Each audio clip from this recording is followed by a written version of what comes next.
어깨가 뭉치고 목 주변이 뻐근하다. 전신으로 퍼져 일상생활까지 힘들게 하는 근육 통증. 이게 아파갖고 일어나지 뭐. 너무 심할 때는 칼로 도려냈으면 좋겠었고. 오랜 시간 고통받는 사람들. 만성화된 통증은 뇌까지 변화시킨다. 통증의 만성화를 막는 방법은 무엇일까? 당신의 삶을 위협하는 통증. 스트레스 근육에 주목하라.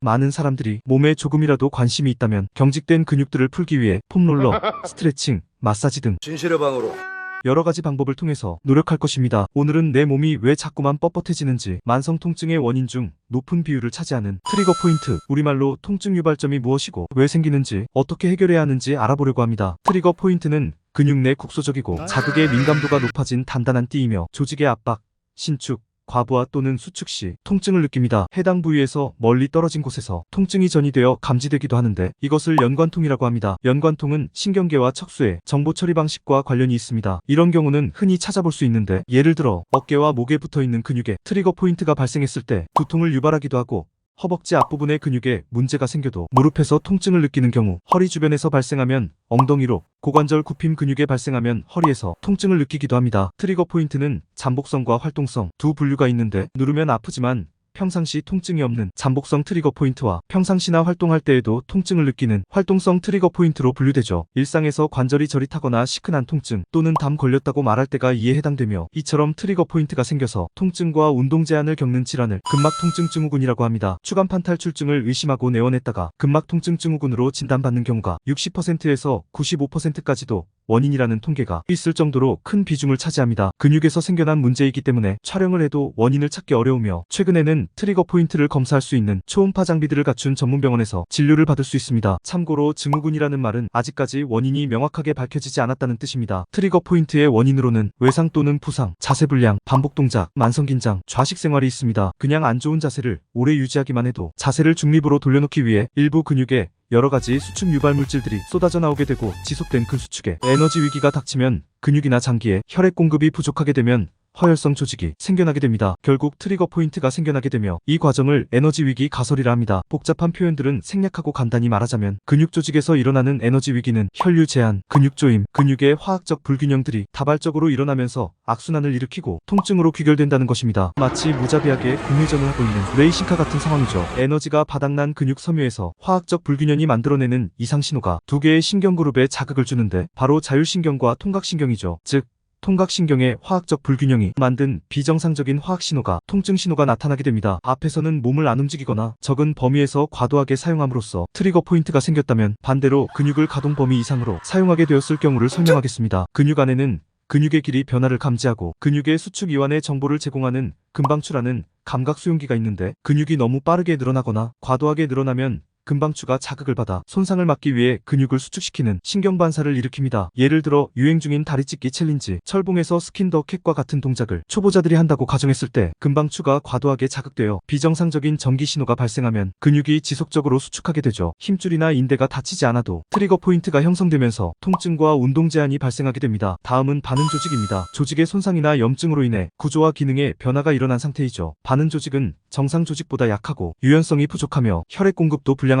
반응 조직이 형성된 근육은 정상 배열과 길이를 잃고 과수축과 긴장을 유지합니다. 이로 인해 통증 유발점이 형성되고 통증과 운동 제한이 발생하게 됩니다. 외상이나 수술 때문에 생길 수도 있지만, 작게는 매우 격렬한 운동 후 몇 일 동안 근육통에 시달렸다면 이와 같은 상황이 일어났을 확률이 높죠. 위에서 제시한 여러 가지 원인 외에도 정신질환으로 운동 제한과 함께 근막 통증 증후군이 발생할 수 있습니다. 우리가 스트레스를 받으면 교감신경계가 활동을 시작한다.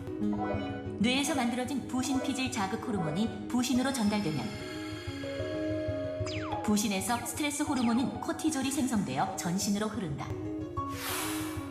이런 상태가 오래되면 근육은 계속 긴장하게 되고 지속적인 수축 상태가 되어 근막통 증후군으로 이어질 수 있다.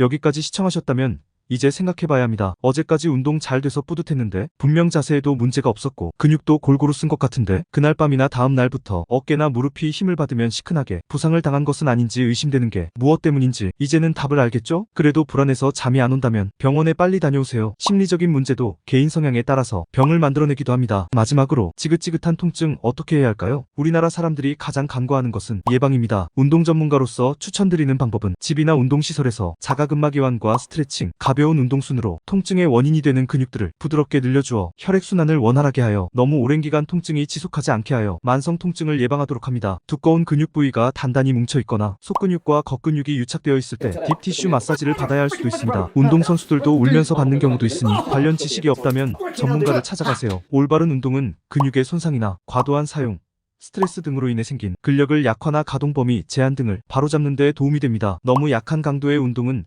효과가 미미하고 너무 강한 강도의 운동은 되려 트리거 포인트를 다발적으로 생성할 수도 있기 때문에 자신이 회복할 수 있는 수준에서 진행하는 것이 좋습니다. 충분한 회복 기간을 보내고 난 뒤 자가근막 이완, 스트레칭, 워밍업과 자세인지 본운동 순으로 다시 몸을 만들어 나갑니다. 운동만으로 악순환의 고리를 끊기 힘들면 빨리 병원에 방문하셔서 약물, 도수치료, 주사치료, 드라이 니들링, 물리치료 등으로 치료에 도움을 받는 것이 좋습니다. 그 외 수단으로 화학적인 균형을 위해 식단은 필수입니다. 식단이 마른 몸 만들기 위해서가 아니라 근육의 경련, 경직, 트리거 포인트의 생성을 줄여줄 수 있는데 예를 들어 비타민 D&K와 칼륨입니다. 많은 사람들에게 생소할 수 있는 비타민 K. 먼저 비타민 K1은 주로 혈액 응고 역할을 하고 비타민 K2는 뼈의 대사 과정에 관여하는 오스테오칼신이라는 단백질을 활성화합니다. 즉 혈관에 있는 칼슘들을 뼈로 보내주어 골 손실을 예방, 골다공증 위험을 줄여주죠. 그 밖에 뼈, 심혈관, 뇌 건강에 도움을 주며 전립선암, 폐암 등 특정 유형의 암을 예방, 다크서클 완화와 모발 유지에 도움을 줍니다. 만약 비타민 K가 부족하다면 뼈의 구성 요소인 칼슘을 많이 섭취하더라도 골다공증 발생 위험이 높아질 수 있습니다. 심지어 혈관 같은 부드러운 연조직에 달라붙어 플라크를 형성함으로써 혈관을 딱딱하게 하고 심장마비나 뇌졸중의 위험을 높일 수 있죠. 이것을 칼슘 패러독스라고 합니다. 우리가 흔히 접할 수 있는 일반 식품 중에서 비타민 K1은 주로 녹색 채소에서, 비타민 K2는 나토에서 다른 식품 대비 10배 이상 압도적인 양을 섭취할 수 있지만 많은 리뷰 영상들을 보았을 때 끈적한 식감과 비주얼 때문에 이 좋은 것을 먹지 못하는 분들이 많아서 나토가 싫다면 보충제를 추천합니다. 다음은 비타민 D입니다. 특히 비타민 D3는 칼슘 흡수율 향상, 골밀도 저하 예방과 면역력 증가, 혈압 조절과 심혈관 질환 위험 감소, 유방암 또는 전립선암과 같은 특정 암 발병률 저하, 우울증과 무기력증 개선 등에 도움을 줍니다. 비타민 D3는 광합성을 통해서 얻을 수 있습니다. 비타민 D가 결핍되었을 때 면역 조절 이상, 골다공증 유발, 2형 당뇨병, 복부 비만, 만성간질환, 동맥경화증, 혈관 협착, 히스타민 증가로 알러지를, 요산 증가로 통풍의 원인이 될 수 있습니다. 또한 과도하게 부갑상선을 활성화시켜 부갑상선 기능 항진이 발생하면 하이레닌 상태가 되며 혈압 상승과 고칼슘 저마그네슘 혈증을 유발합니다. 이것은 근육의 기능을 저하시켜 만성적인 근골격계 통증과 근육 감소증을 일으키기도 합니다. 노인들에게는 사망 원인 2위인 균형 감각 상실, 보행이 불안정해지며 낙상의 위험을 높입니다. 비타민 D3의 일일 권장 섭취량은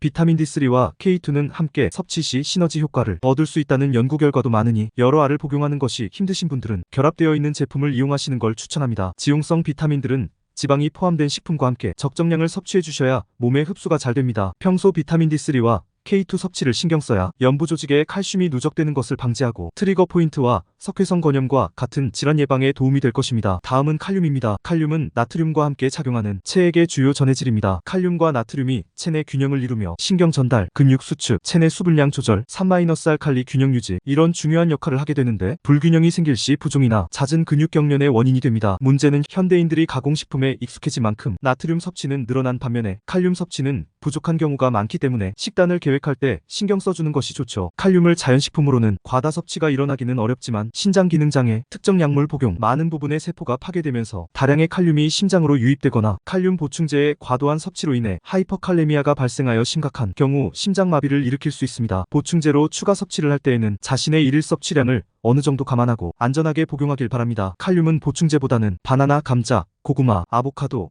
콩, 요구르트 및 유제품, 생과일 주스, 해산물, 견과류 등 쉽게 볼 수 있는 자연에서 나는 다이어트 식품을 통해 섭취해주는 것을 추천드립니다. 근육의 질을 좋게 만들기 위해 비타민 D와 K 그리고 칼륨을 적정 섭취해 주시기 바랍니다. 보충제도 좋지만 일반식을 통해서 얻는 것을 우선적으로 챙겨주세요. 오늘 영상은 여기까지입니다. 평소 나의 몸을 괴롭히는 만성 통증의 대부분을 차지하는 트리거 포인트, 통증 유발점의 발생 원인과 대처 방법에 대하여 알아보았습니다. 부위별 트리거 포인트 해결 방법은 쇼츠 영상으로 만나요. 가장 중요한 것은 이런 고통이 찾아오지 않도록 예방하는 것임을 명심 또 명심해주세요. 여기까지 건강지식 채널 지무부였습니다. 영상이 도움되었다면 구독과 좋아요 부탁드립니다.